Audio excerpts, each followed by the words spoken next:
Hi, I'm Ethan. I love muzzleloading. Today we're talking with Bob Vogt from the Gemmer Muzzleloading Club in the great state of Missouri here. We're talking to Bob about his history in muzzleloading, how he got started, what he enjoys about it. Then we're getting into some more of the technicalities of Bob's involvement with his muzzleloading club, how he promotes it, and how that led into promoting and being involved with the Hawken Classic event, and then with some of the cultural difficulties that the Hawken Classic event is facing, and how Bob is working to overcome it. Bob, I want to thank you so much for coming onto the program this evening to talk with me. And I want to just jump right into how you got started in muzzleloading and living history. Oh, well, thank you, Ethan. I started off basically back in 2016. I met an individual who was a Gemmer Muzzleloading Club member. He was about, I want to say 89, 90 years old. Wow. I met him at a knife show. And him and I became friends. I bought a knife from him, and I joined a knife club. Then he basically introduced me to muzzleloading and invited me to go to a muzzleloading match. It was actually shot out at a tavern in Illinois, and it was a neat place, and we had a good time. So I went over there and did that. Joined the club shortly after that. Spent a couple of years kind of hit or miss on attending events.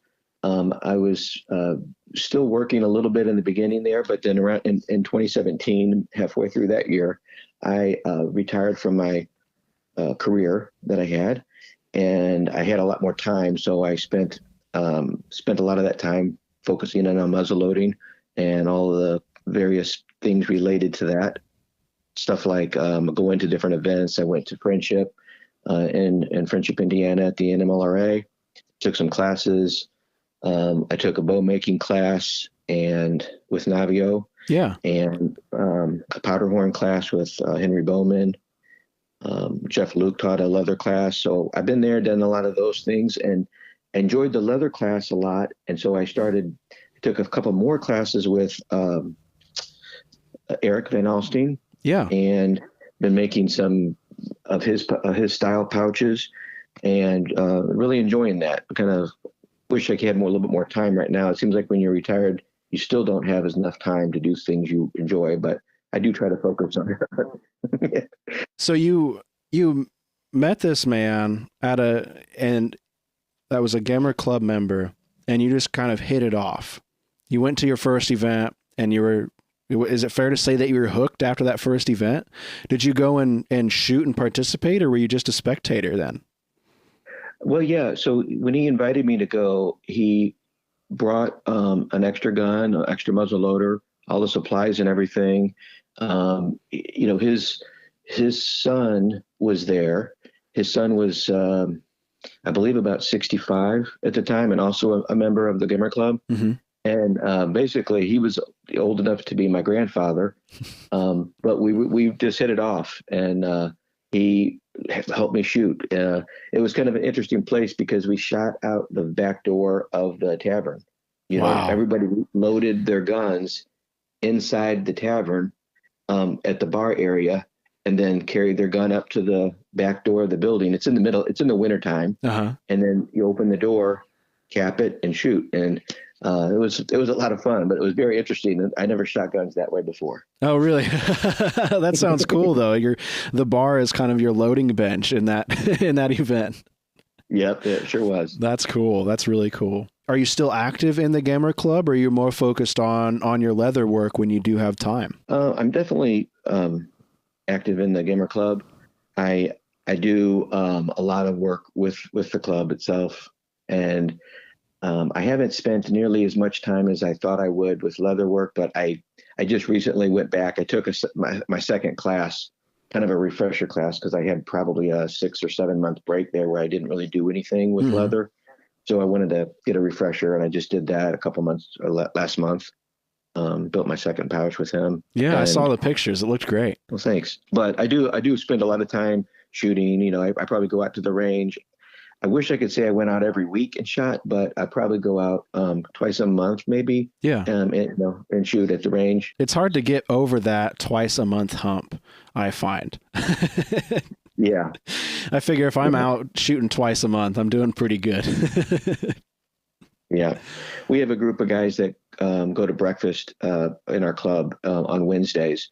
And so if the weather was working out, we'll bring our guns and stuff along, and then we'll head out to the range after breakfast and shoot on Wednesdays. And so that's it's nice to go out there with a group of other people. So what's muzzleloading like in Missouri? I know it's, in kind of the Midwest where I'm at, it can be very club focused, but in other parts of the country, it's more individual focused with just kind of groups of friends getting together in an informal manner. What's it like in Missouri? From my experience, I would say it's probably more club focused.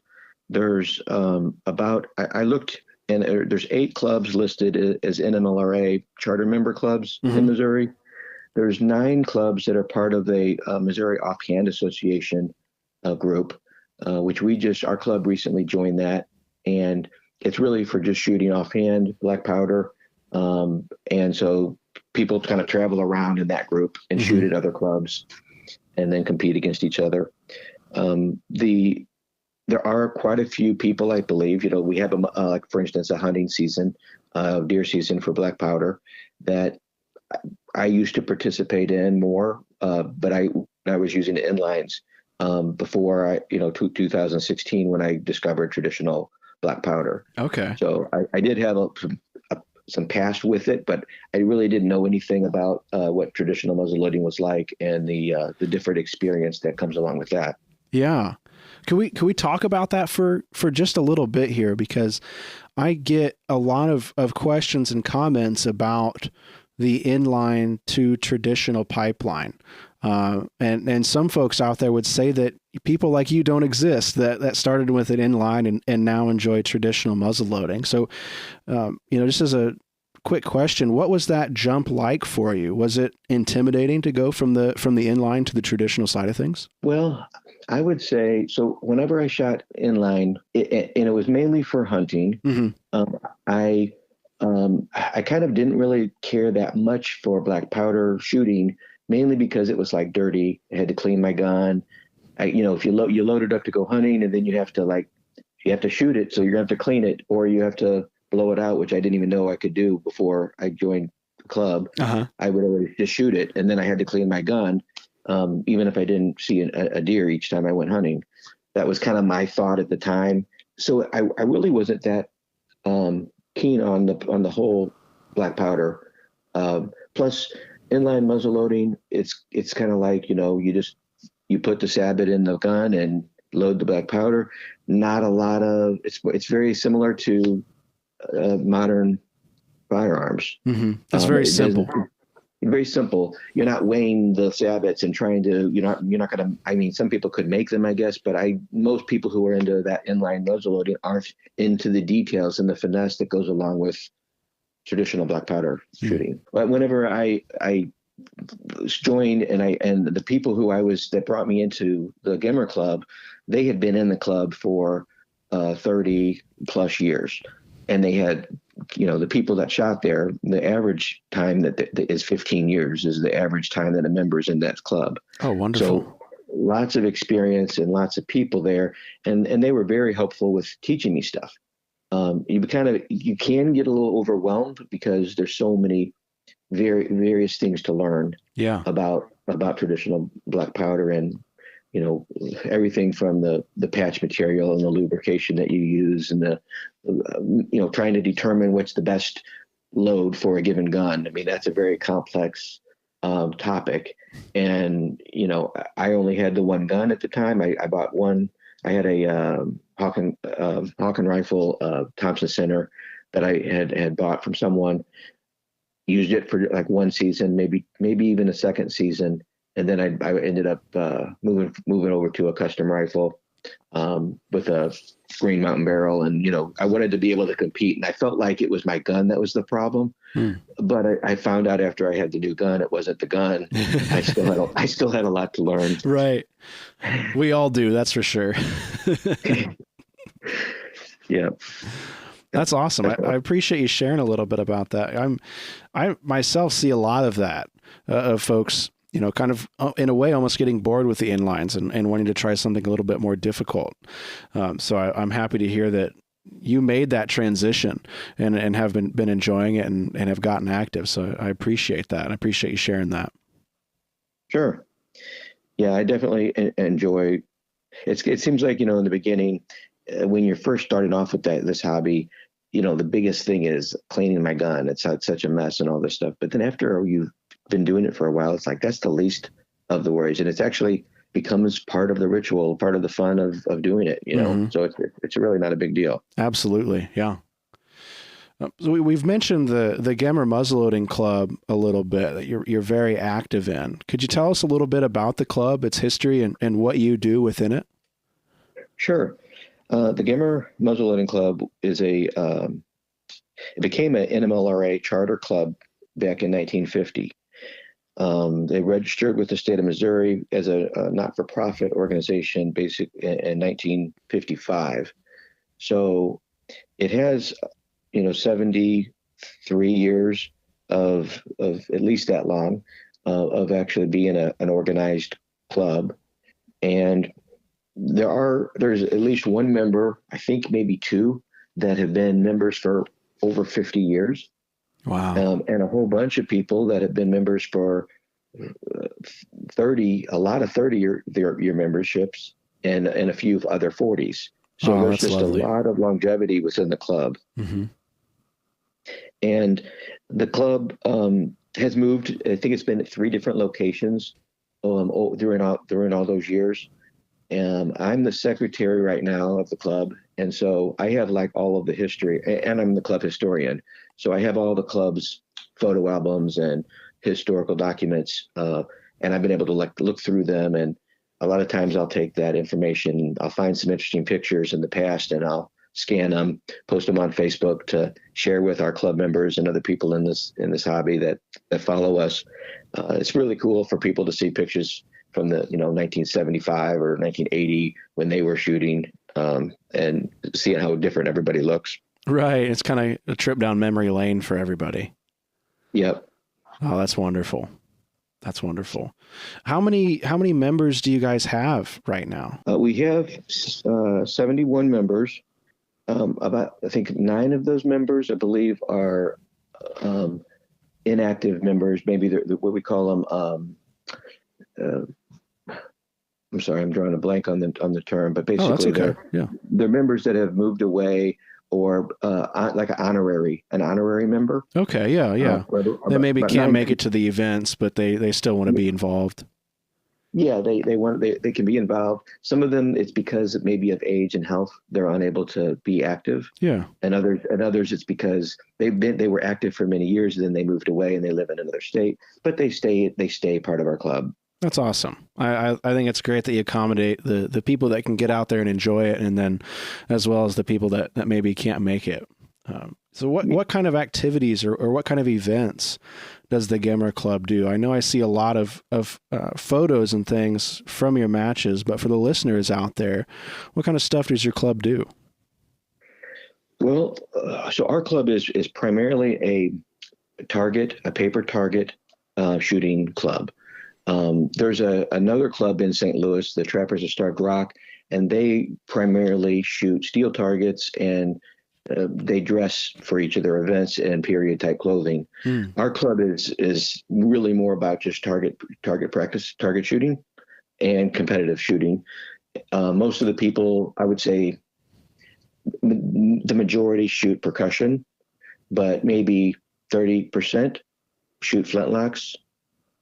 Compared to like maybe if you're a rendezvous type club, you would have the majority of people shooting flintlocks. So that's kind of the makeup of the people in our club. Yeah. What they do.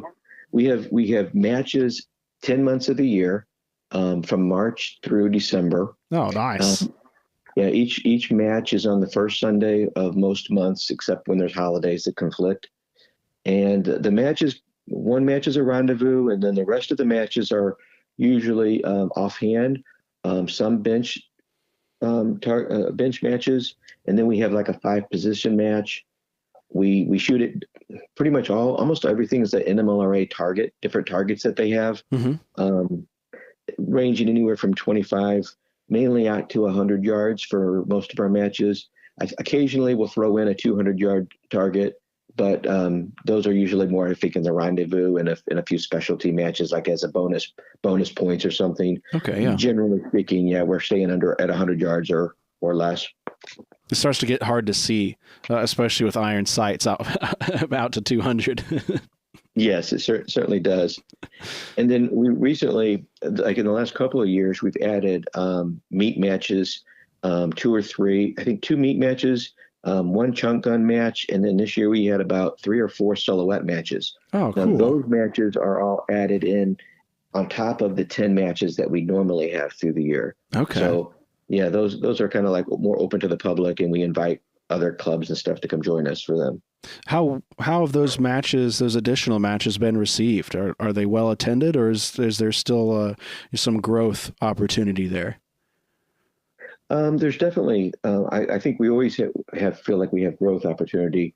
Our range supports about 30 shooters at a time. That on a given event. Mm-hmm. So when we have normally we might have 30 to 35 people shooting. We typically have 2 rounds of shooting with our normal monthly matches. But those specialty events, usually there's less people. So we probably have 15 or 20 people that might shoot at them. So we have plenty of room, and we have some room for growth there for certain. That's awesome. I love to hear that. And I hope that maybe if there's a listener out there in the area, maybe they can check out one of the Gemmer Club matches for sure. Definitely. Yeah, that would be great. Kind of going along the lines here of talking about the Gemmer Club, it's really one of the most promoted muzzleloading clubs that I see online. And there might be another one out there that's the most promoted, but right now for me, the Gemmer Club is the most promoted club. And you are the man behind a lot of that. What is that like for you? Is it, at times, does it feel like a second job or another job for you? Yeah, definitely. I would say that my family always, they kind of think that I kind of have a side job on my phone doing social media stuff and sitting at my laptop. Yeah. I would say they think I have a part-time job doing that for certain. But it is a volunteer position for you. Yes. Yeah, it certainly is. And I enjoy doing it. I enjoy promoting the club. And in the beginning, it was more work, but I'm able to relax a little bit more with it now that things are rolling. And, I try to become friends with everybody, Facebook friends with everybody on that are in the muzzleloading community. Mm-hmm. So I build up a pretty large group of people who are into muzzleloading or into history reenactments, and get them to see our club. And that's kind of how the avenue that I've taken to promote our club. Along those lines, if you go to, say, one of your monthly events at the Gemmer Club, what are you doing at that event to maybe capture some photos, or are you taking photos? Are you taking videos? What are you doing at a club event to then later use on social media? I do take a lot of still shot photos, probably mainly that for people shooting. I will do a lot of slow-mo video of people shooting, and then I will slow it down and take individual screenshots showing the cool black powder and flames, blowing out the front of the gun type stuff. Yeah. A lot of people maybe who, don't know that that's what it looks like when you see it go slow. Yeah. And so it's pretty cool to see some of that. And I do post, things about our events, the people and sometimes it's a little bit before and after as we're setting up and getting ready for the shoot. Pictures of the targets. People who might want to come out and shoot, they usually ask what target are you shooting and how far is it and stuff like that. So I try to let people know what we're doing from that standpoint. The videos, I have taken a lot of our photos and I'll put them together into a video where make a movie and on my phone, with still shots as well as a little bit of video, and then I will post that to YouTube under our Gemmer Club YouTube channel to kind of show people more about what's going on. Yeah, that's awesome. I mean, it sounds like you're approaching this with a trying to be well-rounded in what you're capturing and give people a great look at your club to answer their questions and then kind of entice them to come out and get involved. Yeah, I hope so. And I think it seems to be working pretty well. I think we have a lot of new people in our club. It's funny, but people who have been in the club for many, many years will comment how when they're at the range now, a lot of times there's just so many people that they don't know their names yet. Oh, that's wonderful. Because there's a lot of new people there. Yeah, that's great. I love to hear that. That's the proof is in the pudding, and that's the pudding right there. That's great. Well, one of the things that I've done, and I do this because I'm terrible with names of like the new guys that when you have a lot of new people showing up to shoot, I'm terrible with their names. So I take pictures of everybody at the club while they're shooting or whether they're just there, and I crop their pictures and I put them on our website with their name, and I put it into a members only section. So like all of the members of our club are listed there with a photo and their name, so that anybody in our club can go to it and look at all the people and recognize them. I hope it basically makes it easier for members to go up to people and talk to them, and if you know their name. Yeah. Yeah, it can be, there's a lot of hesitation, or it can be embarrassing if you can't remember somebody's name. I know I forget names all the time. That's great. I really like that. I'm going to take a note of that one. Yeah, and our club has always purchased name badges with our Gemmer logo on them, and we give a name badge to each new member as they join. Oh, wonderful. So one of the things I do as the secretary is I order them a new badge. I send people, the new members, I send them a welcome letter with all the information about the club, and that's it's kind of part of the secretary aspects of the Gemmer Club that I do. Okay.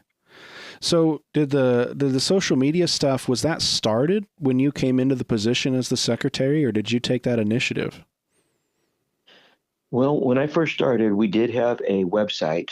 One of the club members before me set up a Gemmer website, and part of my job whenever I was working, I did work with websites, and I was technical. I was into computers and a lot of technology stuff. I kind of handled our business's Facebook page and social media platforms and stuff.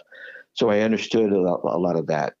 And I initiated us starting a Facebook page, starting Instagram and YouTube, and a handful of others. There was a lot of new ones that had popped up in recent years, and I've dabbled in them, and I do have places out there, but it takes so much time if you try to handle 8 different platforms of putting your information out there. It's really hard. Yeah. So yeah, I kind of focus primarily on our website, which is, I would say the website is the most important place. Yeah. And then secondary, I go to Facebook and Instagram and YouTube.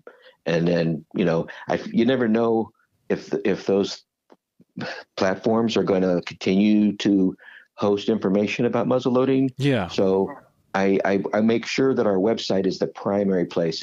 All of the information has to be on the website first. I like that. And I think that's a smart way, and a smart thing for clubs out there to consider is, a website is generally a place that you pay for, but they are historically the most accepting and the most, I guess, non-limiting when it comes to what you're publishing in relation to muzzleloading and that side of things. So I really love to hear that you're focusing on the website, and I think there's probably a lot of like search engine optimization there and providing in-depth information for prospective members or new members there. That's definitely something that other clubs out there should really consider if they're in the position that they can afford a website. I think that's a great idea. Yeah. One thing I would throw out about our website is what I did with it was I used Google ads to raise revenue. So as people go to our website and they click on different things, there are ads on it. And the only reason I really don't like having ads on it, I wish I didn't have them, but I chose to go ahead and do it so that it would pay for the website. Yeah. It makes it to where it covers all the costs of having the website. And that's hard to argue with, if it's not costing anything but a little bit of time, from the club members, that's a pretty good deal.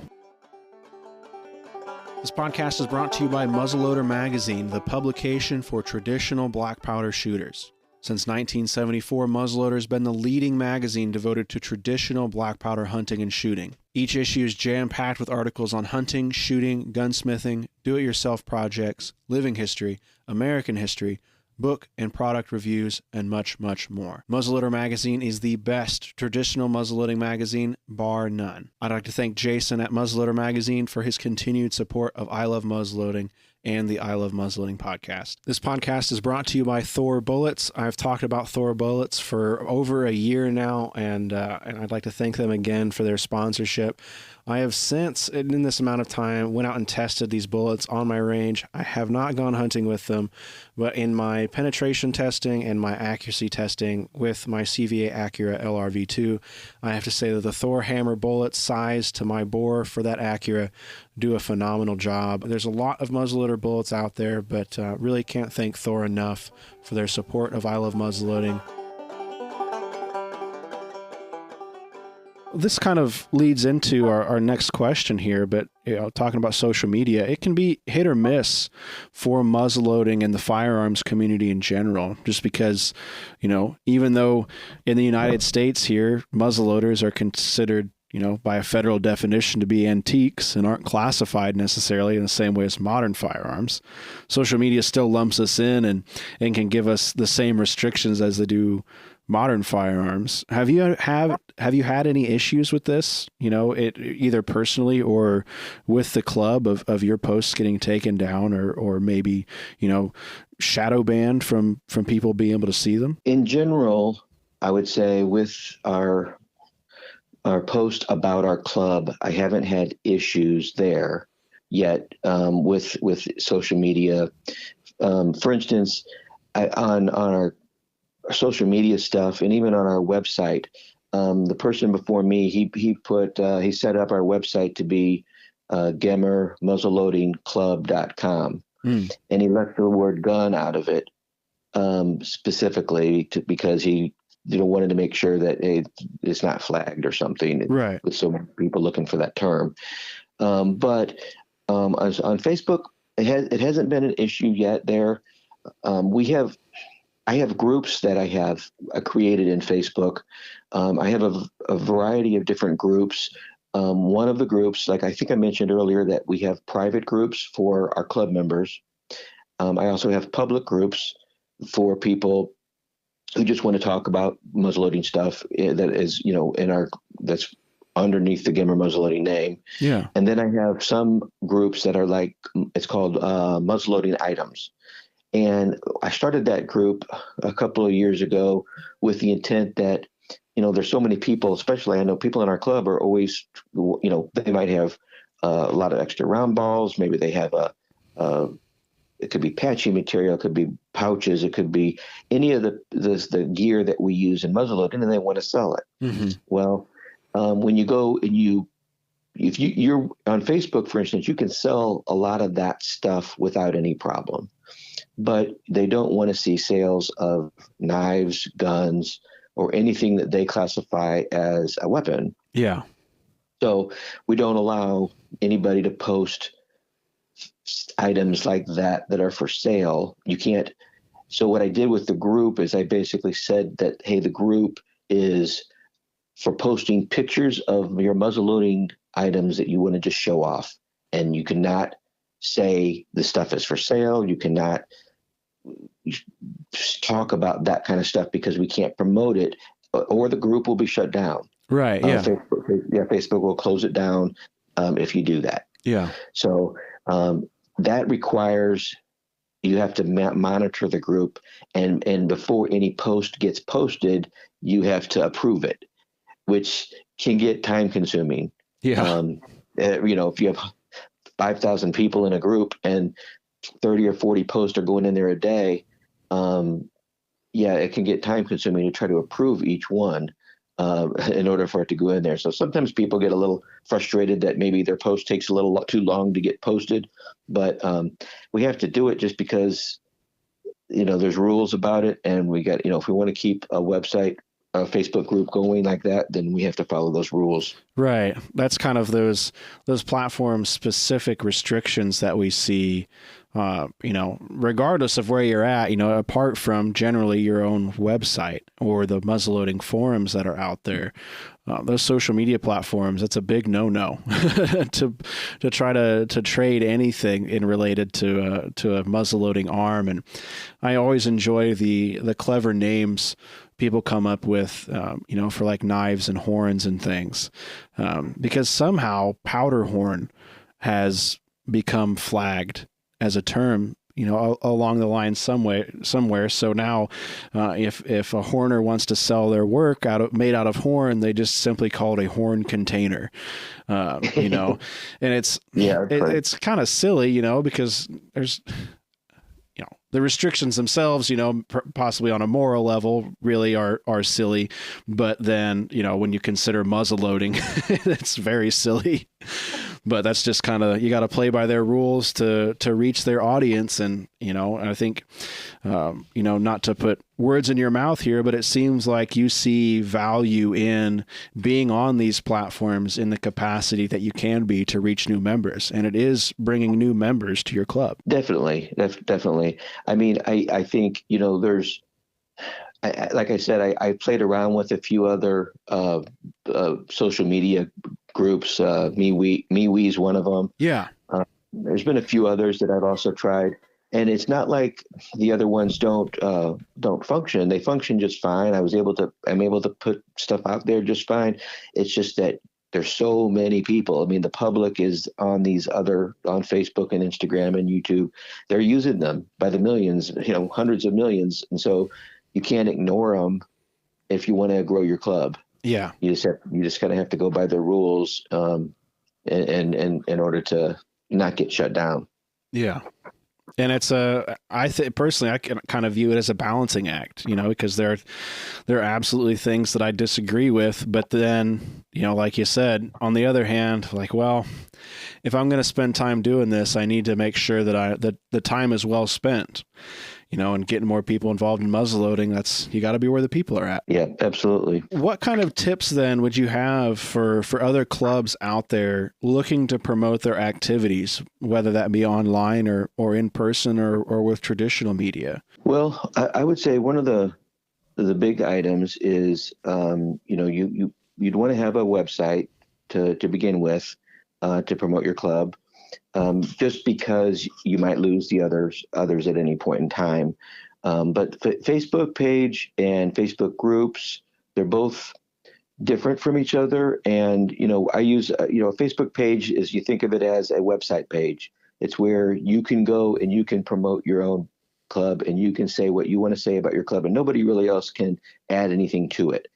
They can comment on things, but they can't add any post to your Facebook page. Unless you have a group of administrators that can do that, but nobody else can.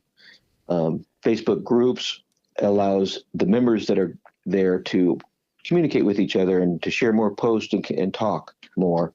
So they both have their place. What I would also recommend is creating Facebook events using a calendar.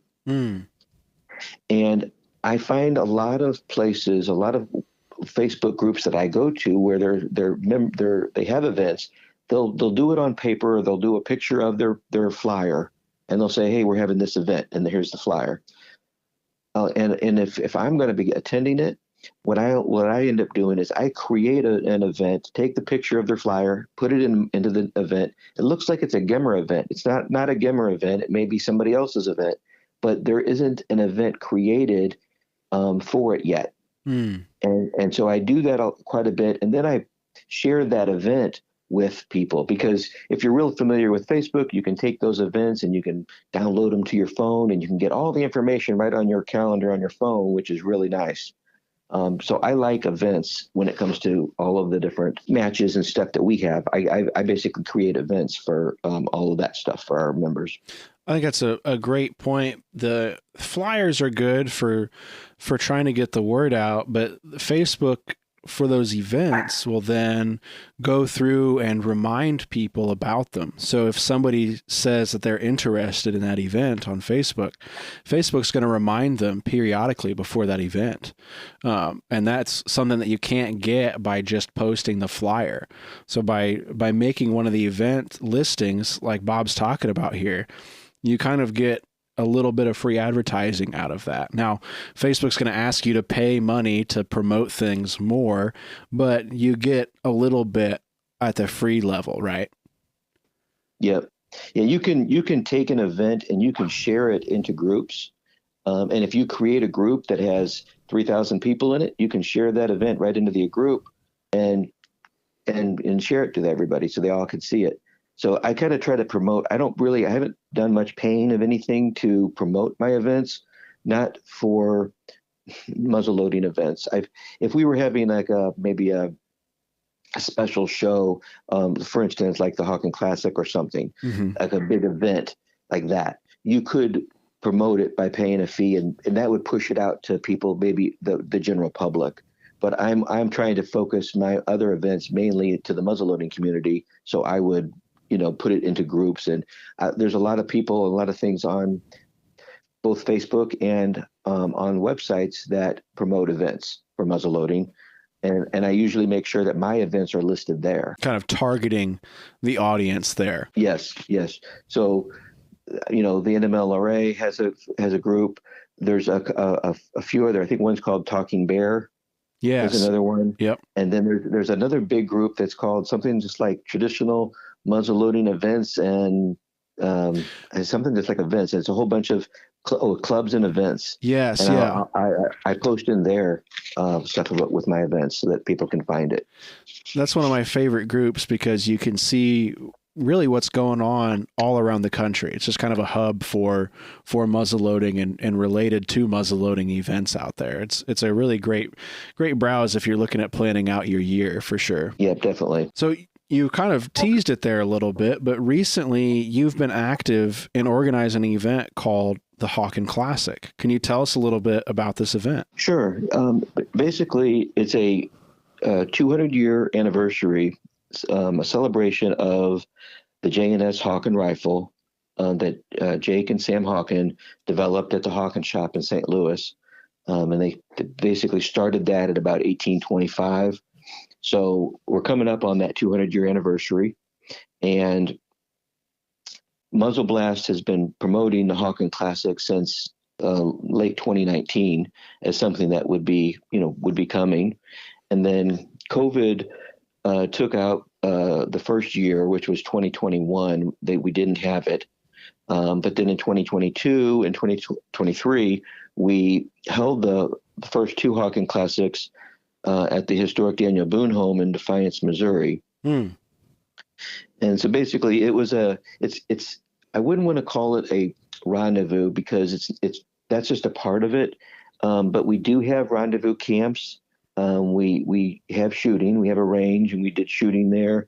The second year we were going to add competition as a rendezvous match, but it got rained out. So that didn't even happen. That didn't even happen on that second event.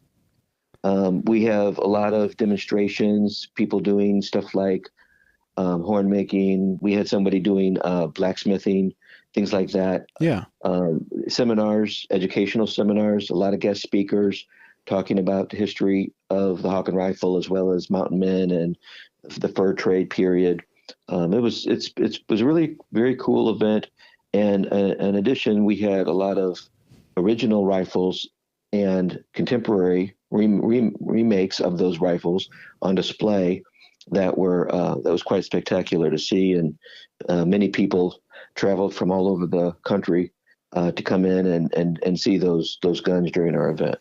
So it was a little bit of kind of an all-around muzzleloading event. It sounds like you had the kind of hands-on activities and education, and you had, some of the observable crafts in education. You had these displays and recreations, as well as kind of the sit-down seminars. I know that you've published some of those on YouTube as well, haven't you? Yes, I sure did. During the event, I tried to videotape the seminars that we held. I wish I would have had mics, clip-on mics for everybody. I didn't, hadn't really done too much of that before, so the audio isn't the greatest. But I think you can, if you pay attention, I think you can hear the presentations. And so I did record most of them, and I have them listed on YouTube for people. That's great, and much more of the event coverage can be seen, through the Gemmer Club as well as some of the other media that you put out there. So if people are interested, they can catch a little bit about the past events here and learn about it. Is that right? Yes, that's correct. You can, if you're in YouTube and you search for Hawken Classic or Gemmer Muzzleloading Gun Club, you'll find our videos there. Same thing with Facebook, or even if you just Google it on our website, you'll find our club quite easily. We did optimize our website quite a bit to where it does usually show up pretty quickly on most search engines. That's great. And for listeners that are familiar with for regular listeners, I should say, of the program here, some of the seminars that I remember were Bob Woodfill, who just recently published a rather great book about the Hawken rifles and their history, did a presentation. And then I believe the folks from the Hawken shop were there as well. Is that right? Yes, they sure were. We had Art Russell and Greg Roberts also presented and were there with their kits and their equipment as part of the displays during the Hawken Classic, both years. Awesome. I just bring that up because the Hawken kits that are out there, on the more affordable line, are kind of Hawken in name, and that comes up a lot. But the Hawken shop kits themselves, I believe, are made from original parts and are kind of right now as close as you can get in many respects. They're a little bit pricier, but I always like giving them a little bit of a shout out because there's a lot of discussion, and like you were talking about earlier, one of your first traditional muzzleloaders was a Hawken kind of rifle. But you've since moved on, of course, but it's kind of a big term for muzzleloading. Did you get a lot of attention and a lot of traction with that, with kind of the cultural naming of the Hawken? Everybody kind of knows what it is. Did that increase attention, do you think, for you in the event? Yeah, I do. I think so. This year in 2023, we had we were very fortunate in that we had people that had contacts within the Missouri Congress, and they were able to get a bill passed naming the Hawken rifle as the official state rifle for Missouri. So did not go through in 2012, but in 2023 we were able to get that to happen. So I think that hopefully the Hawken Classic contributed to the discussions about the Hawken rifle and how special it is to the state of Missouri and to the westward movement. So I think that it did. That's wonderful. We've talked a little bit here about the first 2 years for the event here with the Hawken Classic, but going into the third year here, and this is really one of the main things that we wanted to talk about tonight, but going into the third year, the Hawken Classic and all of its organizers have hit kind of what I call a cultural speed bump. For those that are unfamiliar, could you walk us through a little bit about what's happened with the event? Yes, I sure will. Basically, at the end of this year's event, we normally, after the first year, we had a meeting with the Parks, St. Charles County Parks Department to kind of discuss the event, discuss how things went. First year, we didn't have, anything that was really brought up as a problem. The event did have its issues related to weather, related to, we had some bathroom issues where we didn't have enough bathrooms and some stuff like that. Food was an issue during the first year. We didn't have some food trucks show up to the event, so we didn't have the food supplies that we needed. When it came to the second year, we were kind of trying to set up another meeting to kind of talk about how the event went. And I had heard during the event and was aware of a few hiccups that had occurred through the event. And so I kind of expected that we would be having conversations about those items. But instead of like that, we got a letter basically just saying that they knew we were going to be surprised, but we no longer really want to have the event. It didn't feel like it was maybe worth their effort and time to hold the event. I guess I think that maybe because the low turnout, both years we had terrible weather, which really dampened the number of people that attended. Yeah. And I get that, but I don't think that it was the weather that kind of caused the whole issue, but I didn't really get a good, clear single thing that was the problem. They did kind of give us a general list of things that they felt, hey, we didn't do these certain things and we could have done better with them. One of the things, as you mentioned, a cultural speed bump, it's kind of like, the list of things they gave us, if you read the whole thing, sometimes people will look at it and say, you kind of get a certain feel for what's being said. What's the flavor of this letter? What is it kind of saying here? And there were a lot of little things that when you put them all together, it feels like that they were on a different place culturally with what our event did. And for example, certain things like they didn't like having some people that walked around barefoot, or that the blacksmith area, they took their shirts off while they were working, and that was dangerous. That they should have had their shirts on, and it was 100+ degrees outside, and so yeah, it's August in Missouri. Yeah, August in Missouri. So yeah, a few people decided that they would risk it and take their shirts off in order not to probably pass out, and while they're working on a fire. And other things, we weren't perfect. We did do, a few of our people did some things that, I wish we could take back and not, we wouldn't have done. But I guess overall, I don't think that anything was major that took place. There was nothing was damaged or broke that had to be replaced. Everything was like, hey, we avoided an issue. This could have been a problem. It wasn't.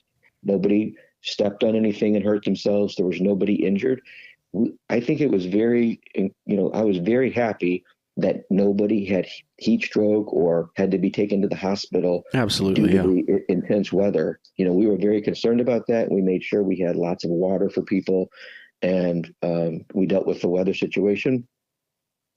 One of the things that was brought up that was probably the most surprising to me was related to a couple of the history reenacting people basically dressed up as Native Americans. And I saw the two people that were walking around, and I didn't really think too much of it. And they talked with some of the parks people, and they never said anything to them that, hey, they didn't think that was appropriate, that they should be dressing up as Native Americans. But they put it into the list saying that they didn't think that white people should be dressing up and putting on. They thought that they were using bronzing or something on their skin to change the color of their skin to look like a Native American. So I really didn't have a whole lot of information about this. I'm also not a living history person yet. In fact, for the Hawken Classic, I bought my first outfit to look to look and dress the part for Yeah. the last year. That's right. So it wonderful. was the first time I've ever done that. Yeah.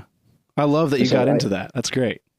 Yeah. I guess I had like a Benjamin Franklin style hat. I wasn't quite of the time period for the Hawken Classic, and I got kind of teased about that a little bit. But yeah, it was my first attempt, right? Yeah, So, you're getting there. I'll do better It's next a time. huge learning curve, man. Once you start getting into that, man. I know I think I've been seriously dressing for over 20 years now. And I'm still not there yet. Well, I'm hoping the next time around, I'm going to try to do a little bit more mountain man outfit. I've gotten a couple more items for that, and so maybe I'll be dressed more time appropriate for the time. Yeah. So it sounds like, that it, it's this is difficult, because you want to keep this event going. You want to work with people that want to work with you on this event. It sounds like, in the way that you were putting it, and I've read the letter and I've followed this, and this was one of the reasons I wanted to talk to you about this, because this is the kind of thing that we're seeing all across the country, and clubs are having to deal with, and groups are having to deal with, and events are having to deal with.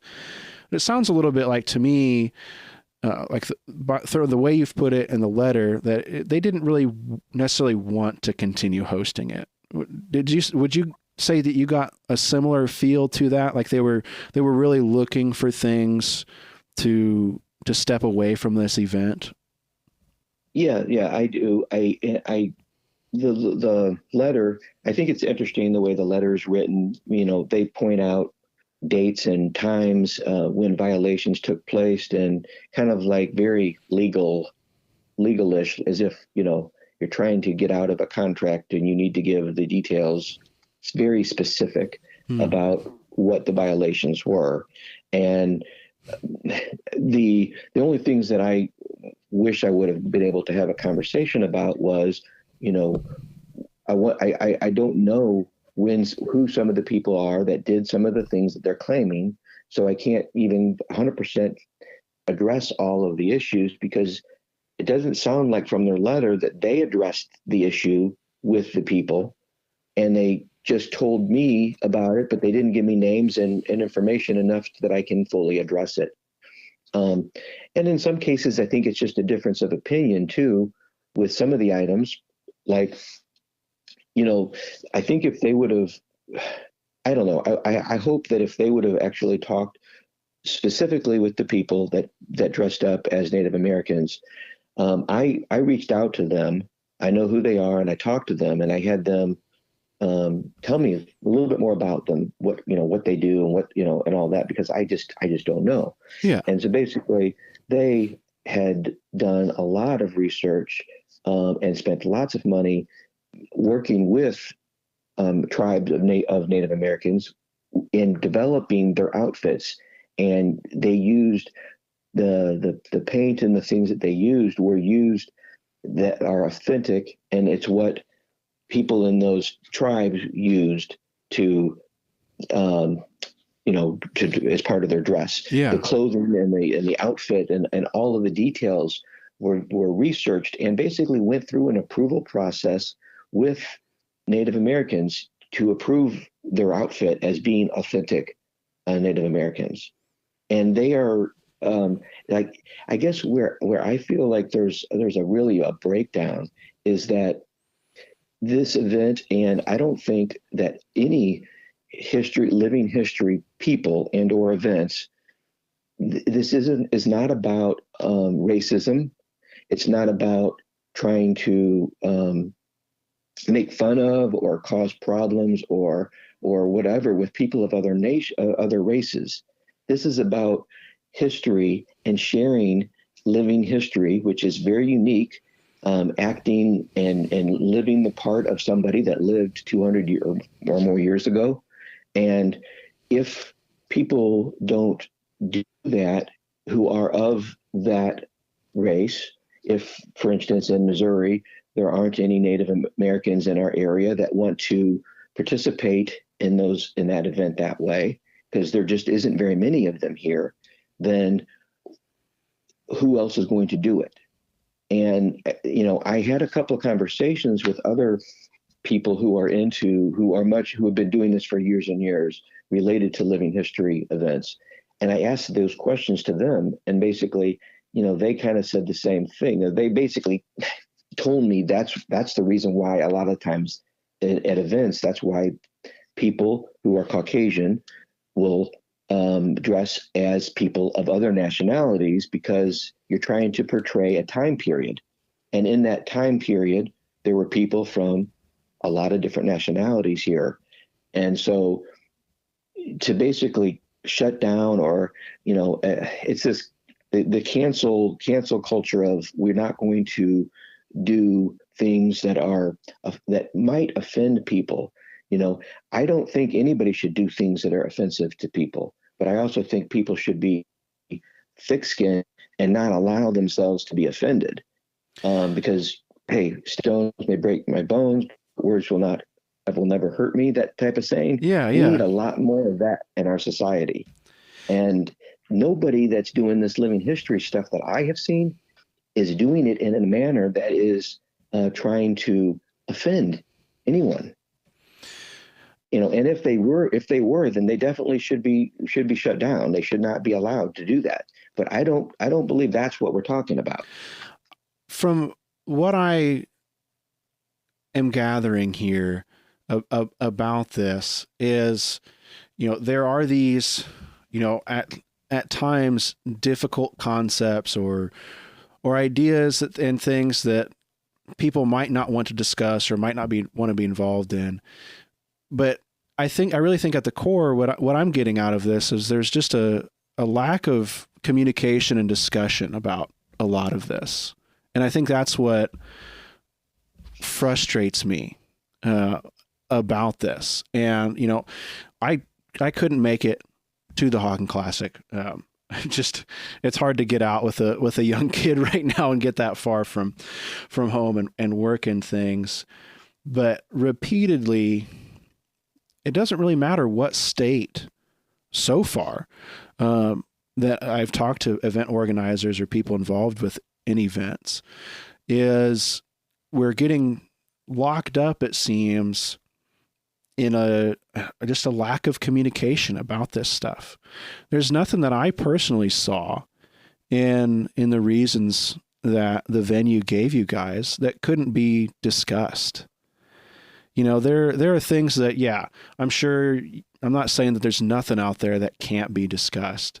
I'm sure somebody could come up with something, but man, for being the second year of an event, there's going to be those growing pains. There's going to be those things that people aren't prepared for, that people just couldn't foresee happening. In the event organizing space, really, you don't consider an event to be, at full bore until it's 5 years old. And, you can't really expect attendance. You can't anticipate, like you said, food, restrooms. Those are all things that events everywhere, battle, because it's just stuff that comes up.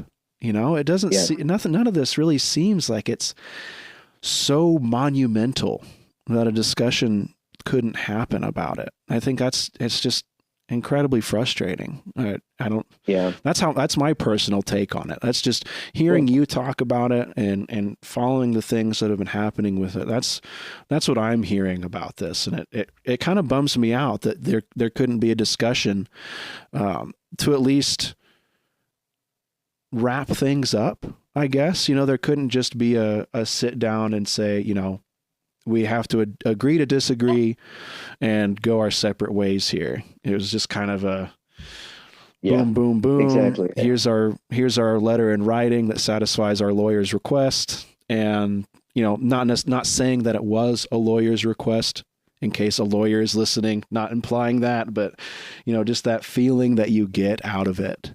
It doesn't feel very personal, and it feels just kind of cold. And I hate that we're kind of in that position, but you guys are not the only events going through that. And that's why, again, I appreciate you talking about this stuff and being so candid about it, because there are other events, there are other clubs, and there are other groups of people going through this in other states. And we're kind of in a pattern here where this is, to my knowledge, one of the first times as a community that we're facing this. These cultural differences, where discussions can't even happen, or can't happen, or don't happen, I should say, about this, to educate, going both ways. If a venue needs something, you guys, I'm sure, would be more than willing to hear it and try and do your best to accommodate that, and vice versa. Man, it's just, it's so complicated. It is. And one of the things that I feel like, as we move forward, we're talking to a variety of other places, and the people that we're talking to, as we go into that conversation, as we get serious about it, and I've already started this with a couple of people, I share the exact issues that happened during the first 2 years. I share the complaints that we got with them about the event. And I let them know that with the things that we failed at, or that our people, that somebody did the wrong thing, we're prepared to fix that type of stuff. We did, this was not something that was unfixable. We could have discussed it, and it could have been resolved. And we, don't really understand why it was completely shut down. But, we want to make sure that they, for instance, if one of the things that was disappointing to me about the first venue that we had was that so for instance, in Missouri, you can sell muzzle loaders, because it's an antique firearm. Mm-hmm. But in some states, they consider it to be a regular firearm. Yes. So in Missouri, there's no law about selling a muzzleloader. There's nothing where you have to go through a licensed firearm dealer. Right. An FFL. FFL. But we could have, but the St. Charles County Parks did not want us to sell muzzleloaders on their property. Mm. And so that was something, it was kind of like an early sign of a difference of opinion about what it is we deal with there.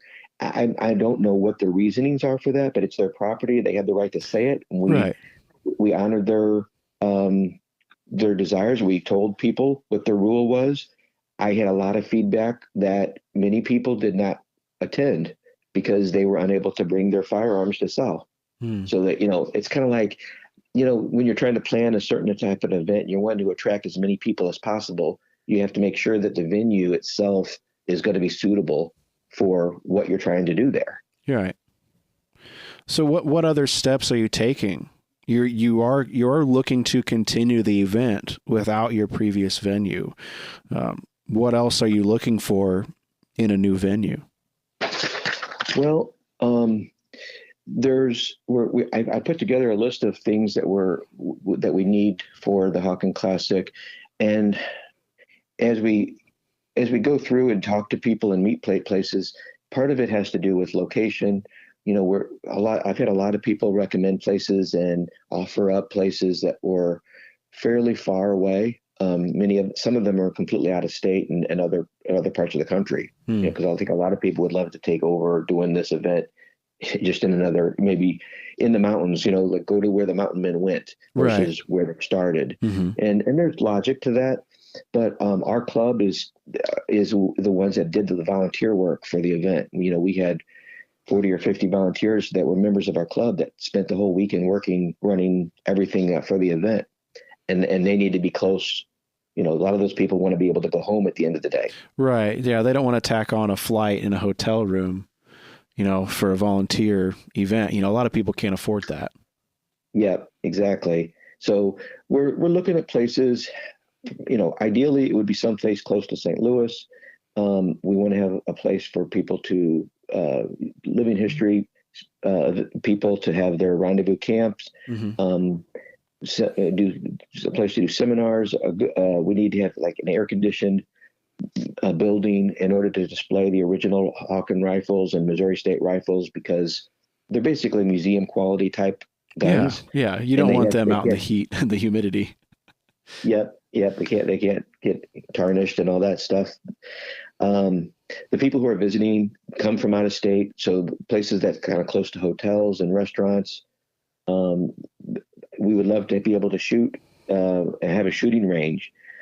I think in general, there's certain things that we've said, hey, if we might have to make some, concessions and not be able to do everything that we want to do. Mm-hmm. And if we can't find a place where we can shoot, but it's close to St. Louis, and, the closer you are to the city, the less likely you're going to be able to shoot a gun at a target just because of the population around you. Yeah. So we've talked to a few places, and we've got a few ideas. We're kind of trying to weigh all the options and make a decision. Hopefully we'll have a decision made, maybe by the end of the year. Wonderful. I like to try to inspire action and involvement out of people. What can muzzleloading enthusiasts do to help? Well, I think in general, when it comes to this topic of, and the problem that we have with people, maybe not understanding living history, or, I think that this idea that, that we have to cancel, or we can't be, we can't dress up as other people of other nations and stuff. I think that there needs to be conversations about that. I would love to have more conversations, because I feel like there's so much that I would like to learn about it, mm-hmm. and that I don't understand or know myself.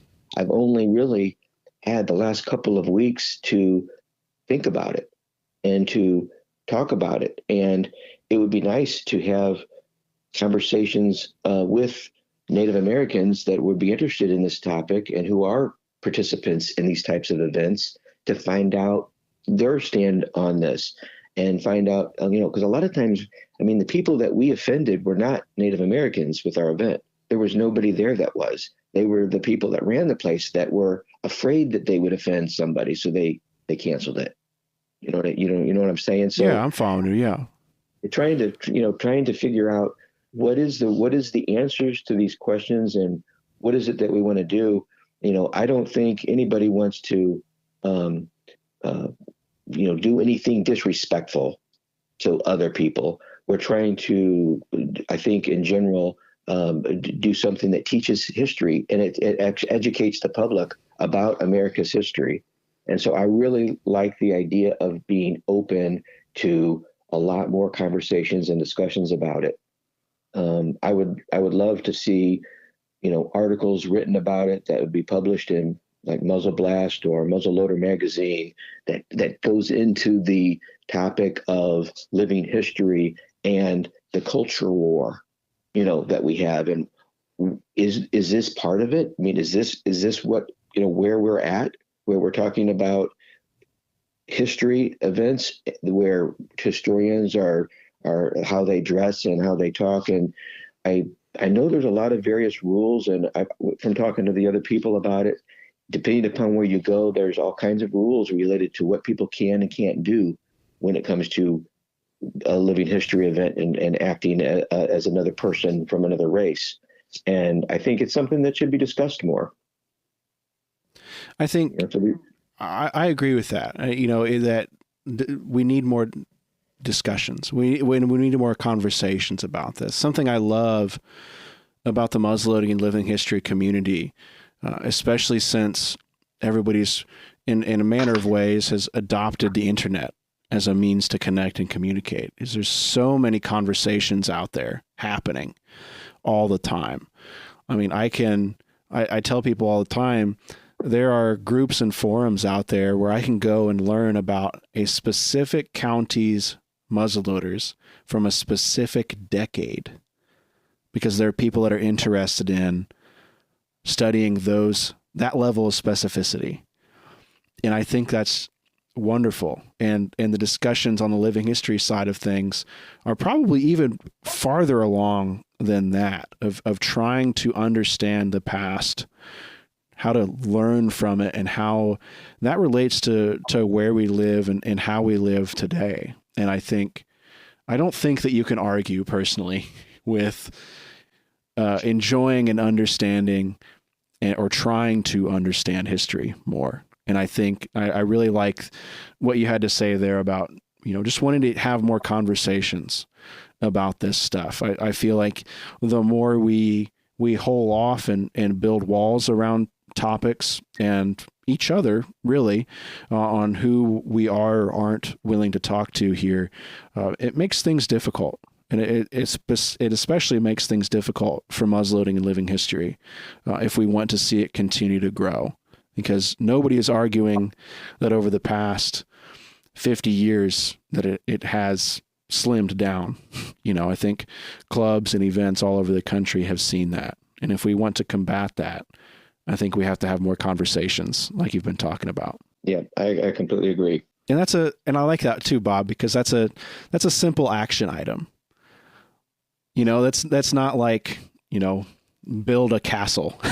It's something manageable that everybody can do and kind of think about as they listen to the episode. So I really appreciate the manageability of that call to action. Well, good. Well, thank you very much for allowing me to voice my thoughts on it. Absolutely. Absolutely, Bob. Like I said, and I want to reiterate that you aren't alone as an event organizer and participant here. I think that a lot of the community, as connected as we are, sometimes in these instances, it's easy to feel alone. I mean, this is a blow to your club and to a young event, but I think that you guys are on the right path, to continue it and find another avenue, to keep sharing history, especially in your area. And I really appreciate that you are, and I'm not trying to butter you up here, but I appreciate that you're wanting to stick to the Missouri area because it's important to represent that area and its history. The Hawken shop is a major part of that, but there's so much around it as well, especially in the time period here, that represents that history. And I think Hawken kind of serves as the flag that a lot of people can recognize. And it's kind of the introduction for a lot of people into their local history. And so I commend you for your efforts on preserving that and sharing it. Well, thank you. I appreciate that.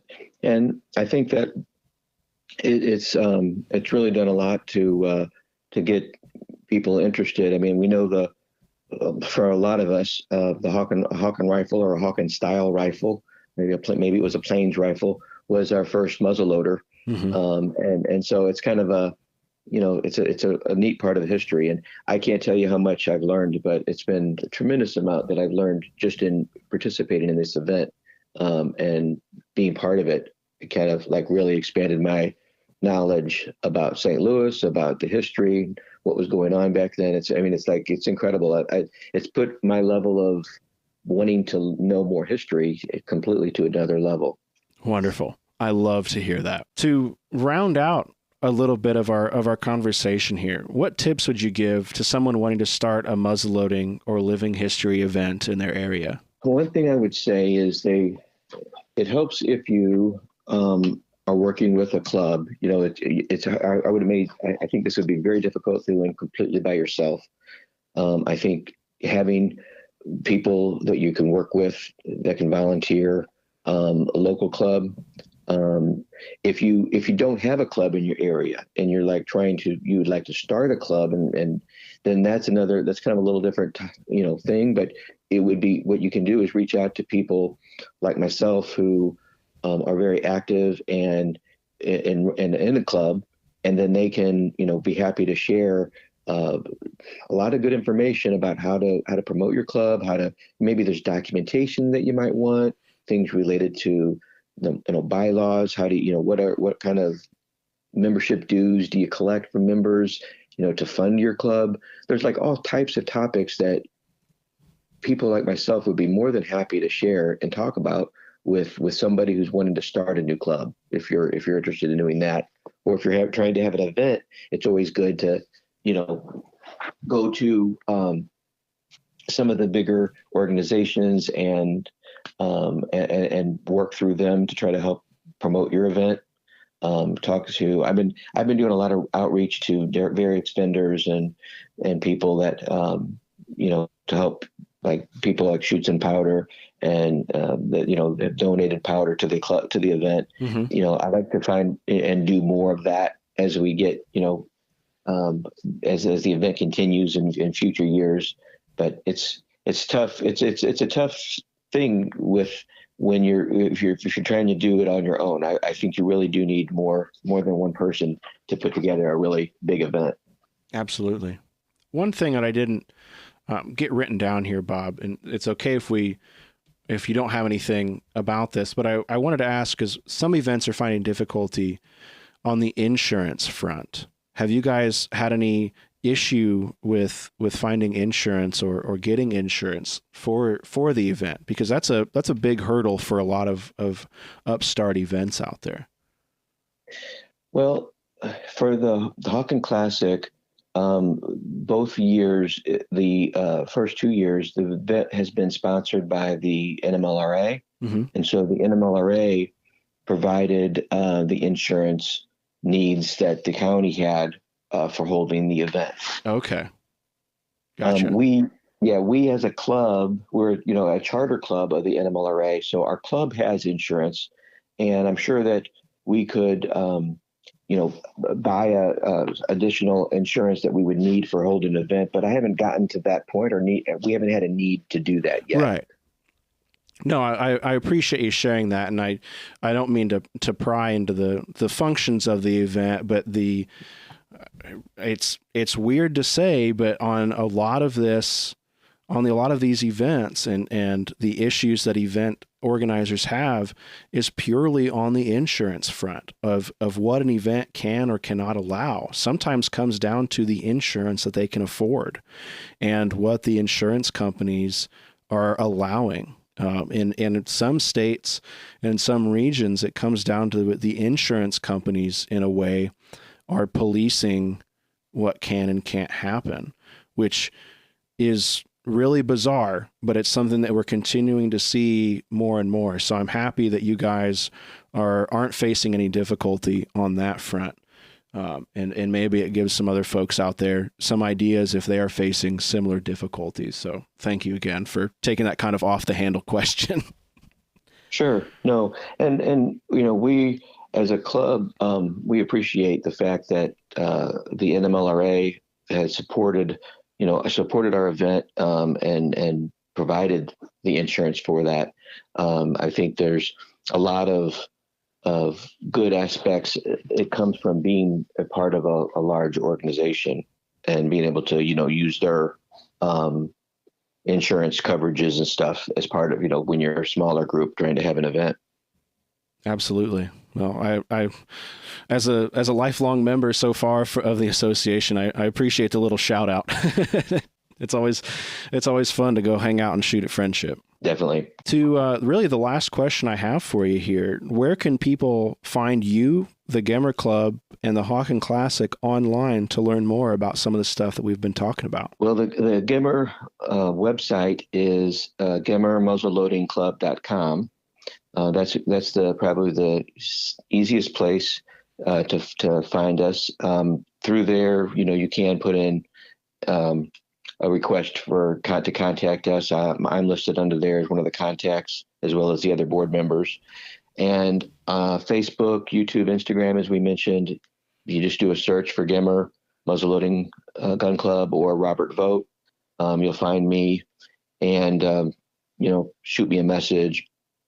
Those are great ways to reach out to me and contact me. And how about the Hawken Classic? The Hawken Classic, we have both a Facebook page. On our Gemmer Muzzleloading Gun Club website, there is a link at the top for the Hawken Classic. If you go to that, we'll have updated information there. Especially as we determine the new location for the third year, we'll be posting it there. we'll be posting it onto the Hawken Classic Facebook and Instagram pages. So yeah, we do have Facebook groups out there for the Hawken Classic, and I encourage people to follow it. And you'll get the latest updates. Fantastic. I'll include links to everything that Bob has listed in the show notes for this episode. So you can find links and bookmark them to look at later. I always have to say this: if you are listening to the episode while you're driving, do not try to type this stuff into your phone.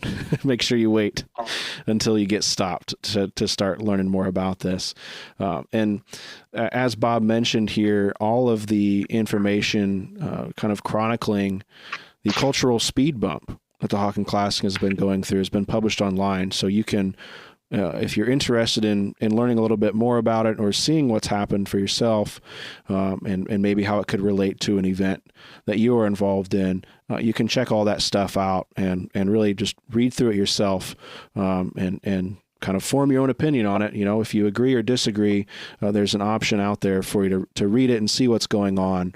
And I hope that similar things are not happening to other events, but sadly, I know they are. Yeah, and if you do decide you read through the events and the comments that were made, I tried to provide feedback on the comments, but I held back on certain aspects of the feedback, mainly due to protect the people who were involved. But if you contact me individually, I can probably share and help answer questions or concerns that anyone might feel or have related to the event. I can probably clear up some questions you might have. Fantastic. Thank you for including that, Bob. Thank you very much for talking to me today about all this. Yeah, happy to, Bob. This is the kind of thing that I think everybody needs to be aware of and learn a little bit more about, just in case it starts happening in their area. I hope that, and really, I've said it for a long time, that the muzzleloading clubs are really the backbone of the sport. They're the ones that have preserved it, really for the last 100 years, or just a little bit over 100 years, probably. And I want to make sure that we see that continue. And I hope that this kind of stuff doesn't spread. And if it does, I hope that we can be agile enough to maneuver around it and keep all this going. So thank you, Bob, for taking time out of your evening to talk with me. I truly appreciate it. Well, you're quite welcome, Ethan. I appreciate it as well. Thank you.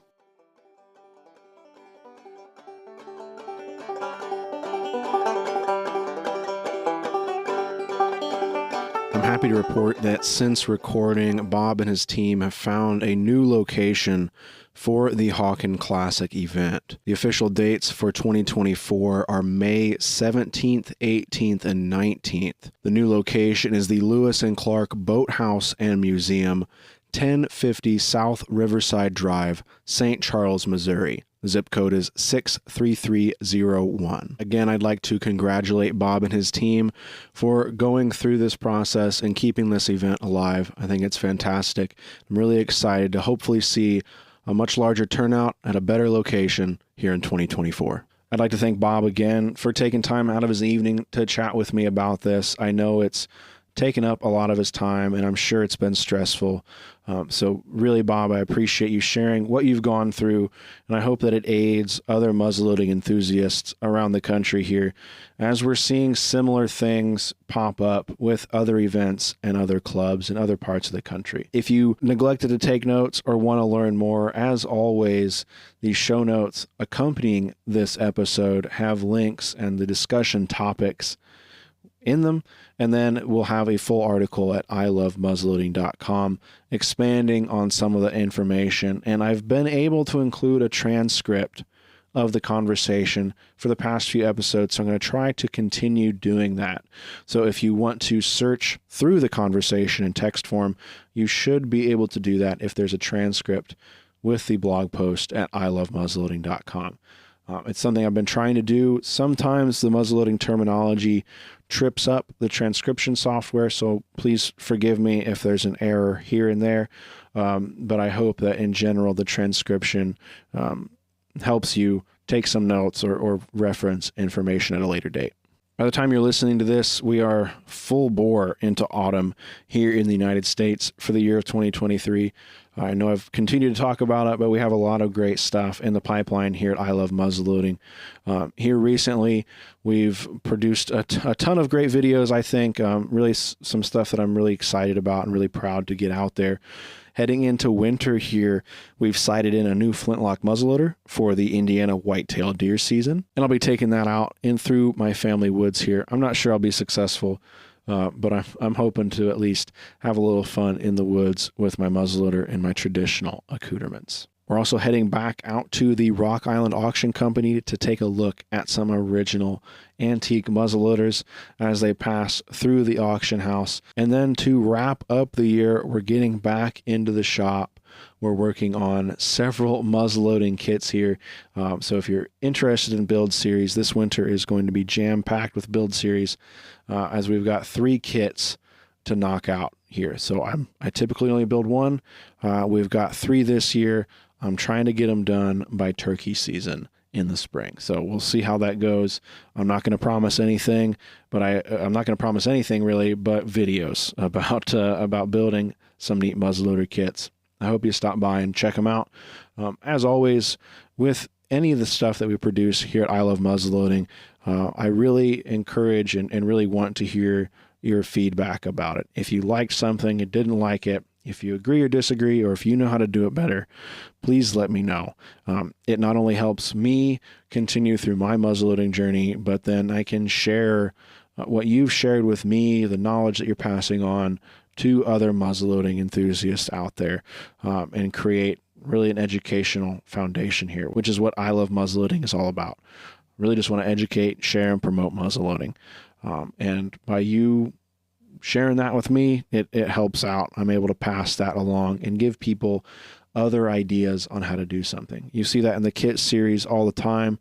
I tell people how I do something, and then I mention 2 or 3 other ways that other folks out there are doing it.